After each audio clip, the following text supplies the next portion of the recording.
বন্ধ হবে না। বাংলার মানুষের মুক্তি অর্জন হওয়া পর্যন্ত আমাদের লড়াই অব্যাহত থাকবে। বলছিলাম, জামাতে ইসলামী যদি আল্লাহর ইচ্ছা এবং জনগণের ভালোবাসায় বাংলাদেশের মানুষের সেবা করার সুযোগ পায়, তাহলে মালিক হবে না, সেবক হবে ইনশাআল্লাহ।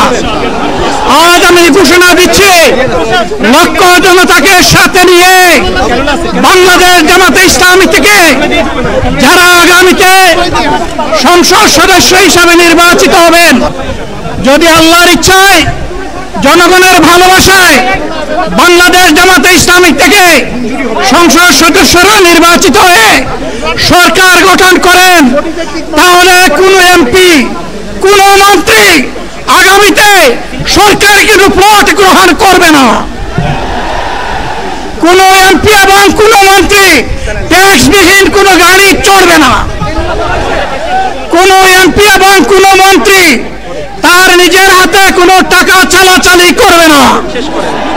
কোন এমপি এবং কোন মন্ত্রী যদি তার নির্দিষ্ট কোনো কাজের জন্য বরাদ্দ পেয়ে থাকেন, কাজ শেষ হওয়ার সাথে সাথে বাংলাদেশের 18 কোটি মানুষের কাছে তারা তার প্রতিবেদন তুলে ধরতে বাধ্য হবেন।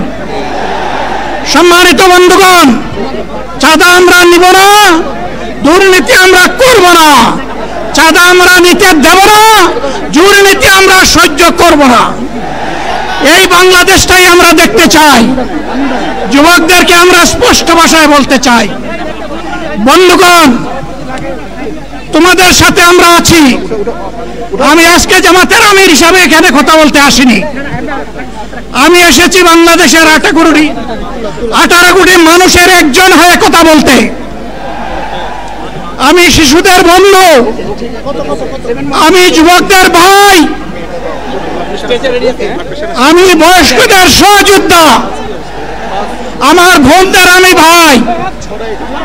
সুতরাং তাদের মুক্তির জন্যই আমি দায়িত্ব নিয়ে আজকে এখানে দাঁড়িয়েছিলাম। আল্লাহর ইচ্ছা শরীর আমাকে সাময়িকভাবে সহযোগিতা করে নাই, এটাও আল্লাহর ইচ্ছা যে এখন আল্লাহ আমাকে কথা বলার সুযোগ দিচ্ছেন।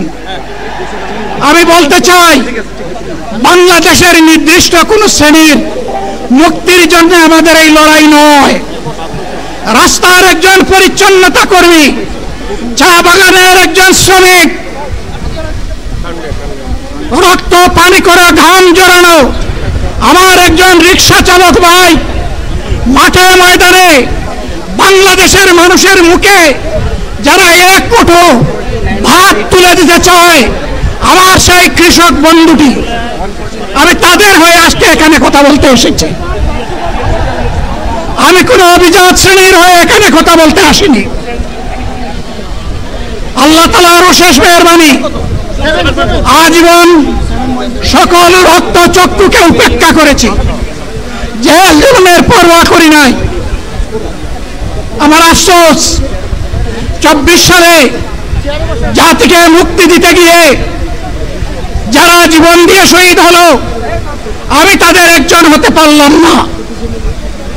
আপনাদের কাছে দোয়া চাই, ইনসাফের ভিত্তিতে একটি দেশ গড়ে তোলার জন্য আগামীতে যে লড়াই হবে, আমার আল্লাহ যেন সেই লড়াইয়ে আমাকে একজন